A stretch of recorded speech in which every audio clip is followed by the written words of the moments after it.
Hey there, hi there, ho there. Winter here. So, for the last 3 months, I've been maining Harbor after his rework, and I have to say, I have a very complicated relationship with this agent. Because on one hand, I'm impressed. On the other hand, I'm incredibly annoyed. And before I go any further, this video isn't just me venting. If you're someone who's thinking about picking up Harbor, or you're looking for a new agent to main, I'm also going to be breaking down who Harbor actually is, how his abilities work in real matches, and whether or not he's worth the time.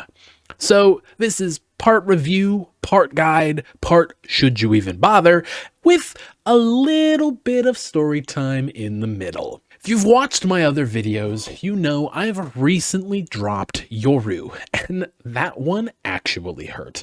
I spent months learning him, mastering him, finding that spark that made him fun. Then Riot kind of nerfed that spark straight into the ground.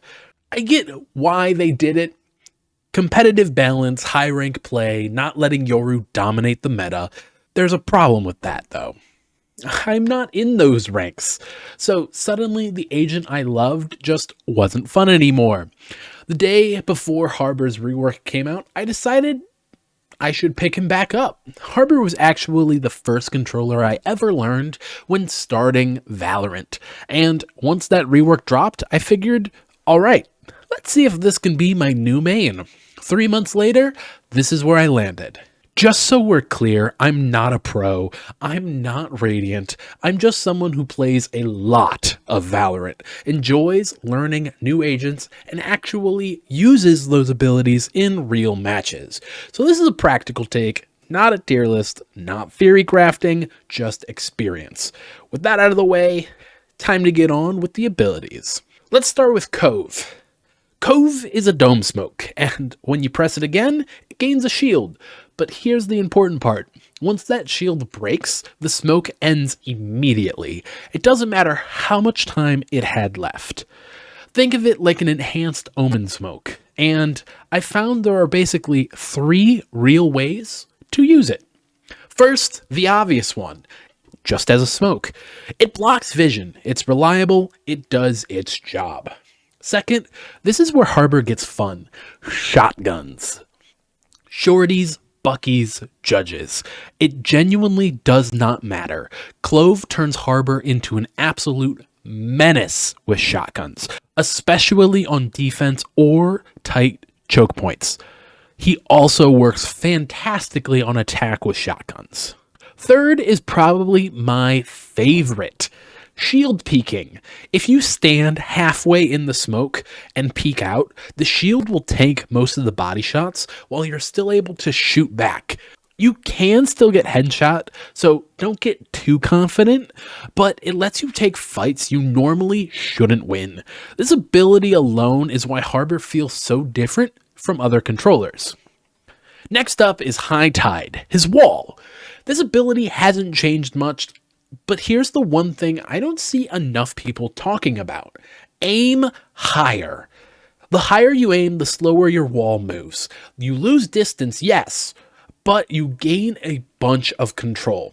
I also find myself staring at the minimap while casting it, and honestly, that's where it shines. High Tide is amazing for slicing up spaces and forcing 1v1s. Situations that should have been a 2v1 suddenly become manageable. That alone makes Harbor feel really strong mid-round. Storm Surge is complicated. This is easily the hardest ability in Harbor's kit to get value from, and it probably has the highest skill ceiling. It's not a molly, and it's not a flash. It's a weird in-between. It nearsights, it doesn't blind. So if someone's close to you, they will still see you, kind of like an Omen blind or a Reyna leer. I found it's best to use in 2 situations only. At the start of the round, like a neon stun, or off of a wall as you peek. If you're a flash player, you already understand this. You throw the flash before you swing, same concept here. What you shouldn't be doing is pulling this out mid-round to clear those close corners. That's how you die. Once you figure out how to use Storm Surge property, it feels great, but until then, it's easily the most awkward part of Harbor's kit. Harbor's ultimate is honestly one of the most underrated parts of his kit, mostly because it's cheap. You're going to get this ult way earlier and way more often than most agents get theirs. In Swift play especially, I had it online by round 2 or 3. Functionally, it's a massive moving wall that nearsights enemies. And the best comparison I can make is a breach ult. If you're a breach player who wants to learn a controller, Harbor is actually a fantastic pick. The timing, the mindset, the way you use space is very similar. Just remember, near sight, not blind. If they're close, they can still fight you. Here's the thing about Harbor. He has a very low skill floor, and honestly, a pretty low skill ceiling too. After about 2 or 3 weeks, I was already playing him like I mained him for months, and after that, I plateaued. Not because I wasn't trying new things, but because Harbor's kit naturally pushes you into the same playstyle over and over. That playstyle works, it just doesn't evolve. If you don't play controllers, Harbor is incredibly easy to pick up, but even then, I'd still recommend a couple of weeks of practice with him before taking him into ranked. Harbor's biggest weakness hasn't really changed since his rework. He struggles as the only controller on the team. He's better than he used to be, absolutely, but his true strength is in dual controller comps. The thing is, he works well with literally every controller. As the solo controller, the team will struggle on attack and holding choke points on defense. That's the reality of his kit. If I could change one thing about Harbor, it would be Storm Surge. Making it a true molly or turning it into a concussion instead of a nearsight would instantly let Harbor function as a true solo controller. That one change would probably push him straight into the meta, so they probably won't do that. So where does that leave me? Harbor is fun, he's unique, he's probably the fastest agent to learn in Valorant, but he's not right for me.